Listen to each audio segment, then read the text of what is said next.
Hey everyone, welcome back to another segment of the MCR. Mac and I coming back at you. Uh, Thanks everyone for your support. And in this segment, we just want to talk about some of the activity that has gone on recently, just last week, in our current House of Representatives. Uh, things, noteworthy events that have caught my eye, and I'm just kind of compelled to chime in on. Okay, uh, for starters, and I want to start with the whole Santos thing. Okay, well, and let's get the Santos thing up and out of the way.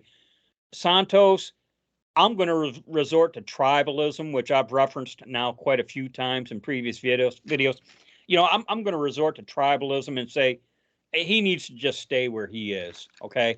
Uh, yes, I will yield that he should have been more honest and forthright in his campaign and the fraud that he perpetrated. You can never you can't and actually you can never really endorse that type of conduct. But you know what?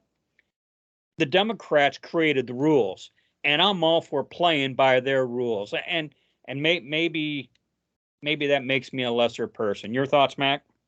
Well, I can only think recently of Democrats wanting to eat one of their own with Andrew Cuomo. But before that, it was, Al Franken had to be sacrificed on the Me Too altar uh, because he was about nothing, and they all know it. He Yeah. was a clown, so he was no loss in the Senate, really. And they knew he would be, that seat was going to hold Democrats. So, Another election that had anomalies too. oh yeah, they just kept finding votes I'll and throw won. in. Yeah, You know, so I- you know, a close election, and I've said before, a close election is a lost election for the Republicans. yeah, that's always been the case. So they Well, anyways, as far as Santos, he needs to stay right where he is. These high road Republicans, these rhino Republicans that, for whatever, seem hell bent on giving the Congress back to the Democrats. You about want to just smack some sense back into them. well, we've said this before. They always talk tough when they're not in power, and it's easy to talk tough when you're not in power. It's when you have the gavel and you have to perform is where they falter. It's like they're little cowards. Uh-huh. So, anyways, enough of the Santos thing. I'd like to talk about some of the events involving McCarthy. And, one of my theories, as you know, I like to theorize. I know. And here's a theory of mine. If we had had the red wave we should have had, something's telling me McCarthy wouldn't have been so dug in maybe on what he did last week. But because we didn't have the red wave, and because we had the 5, which turned into 20 uh, never McCarthy people, uh, basically forcing him into concessions, which are beginning to bear fruit. I'll tell you. Yes. Okay, and here's the thing. So McCarthy needed these entrenched MAGA people. Okay, because while we have the majority, it's kind of a slim majority, we'll say. Okay, so McCarthy needed these MAGA people, and these MAGA people made him make some serious concessions, and and so what do we see? And I'm sure this came from the 20. Okay, he removed Eric Swalwell, Adam Schiff, and Ilhan Omar off their committees. And how much you want to make a bet? It was the MAGA people. I'll say the MAGA people because Well, freedom that's caucus. yeah. And how much you want to make a bet? That was one of the concessions he had to make for him to get their support. Your thoughts, Mac?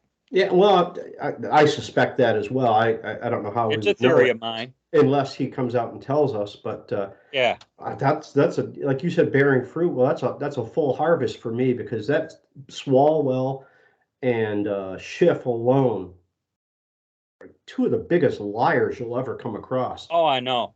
I mean, And we all know, and for those who don't stay up on current events, Swalwell was the guy who was intimate with that female Chinese spy. right, yeah. Okay, And Schiff so has always got this overwhelming evidence that's never came to fruition. um, some of the reporters were trying to call out McCarthy over these three people, and McCarthy said, "Hey, let's talk about Swalwell here." He goes, "Do you realize that in the private sector, he could never be hired for a job that demanded some type of a security clearance? So Swalwell, all he can do now is be a goofball in the House." Yeah, Because and the goofballs in his congressional district are going to keep electing him, I suspect. yeah, but it was, what you want to ask, where's this McCarthy been? And if it wasn't for the MAGA crowd, how would he be acting right now? Well, Some, that's the question. yeah, And I fear I know the answer. And it was one of the reasons I was not opposed to what happened. I was good with 100 votes or a million votes.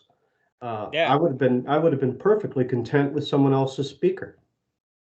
So something else too that I read in a news report: Mike Rogers, the Republican who lunged at Matt Gaetz, well, he stepped down from the steering committee, whatever they steer. But yeah, he stepped down also. I think they manage the things that steers drop. Yeah, and the theory is they couldn't afford Mike Rogers and Chip Roy having at it. Okay, Yeah. because Chip Roy is going to become a man of the future, I believe. And I've always been a Chip Roy kind of guy, so this is good. Any thoughts or observations on your part, Mac, regarding our 118th Congress? Well, I wasn't too happy to see that they put a damper on the ethics committee in so much as to what they can do to uh, take care of the ethics problem we clearly have in every branch of the government. So I wasn't too thrilled with that. But otherwise, I think things are going well so far. Like you Yeah, said, I'm delighted that Omar is out. She's an anti-Semite and she's an anti-American. She's anti-white. and let's just take a walk down memory lane. She married her brother to get around immigration protocol. Yeah, it's Okay. called fraud. And if we Yeah, did it, we might be in a yeah.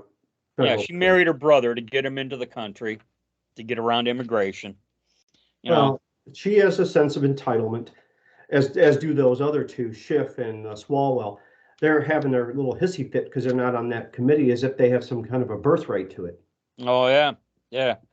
Uh, so actually, I guess that's all I really got, other than We'll keep an eye on this and keep yeah. reporting back and see if we can help people stay on top of it. And Jim Jordan made the comment that it does appear they're going to uh, look into Garland and his activities. Well, So that needs to be done. and you know what? Is it going to amount to anything? No. I guess if I'm trying to look for a positive here, I'm just hoping that it bolsters and strengthens Trump's presidential run. Whatever they dig up that can be used, I don't think we could. I don't know that this country could survive another 4 to 8 years of a Democrat president. well, we're entering into another topic that I've had all sorts of thoughts about, like We'll cut that off there how then. much longer can this country even exist given the way it operates? I just Right. On a whole bunch of levels. yeah, it just feeds right into the prepper mentality, Yes. you know. So, but that's another topic for another day, I suppose. And that's all I got. Anything else, Mac? Nope. That's it for me. All right. Well, we're going to call this one a wrap. Thanks everyone for your support.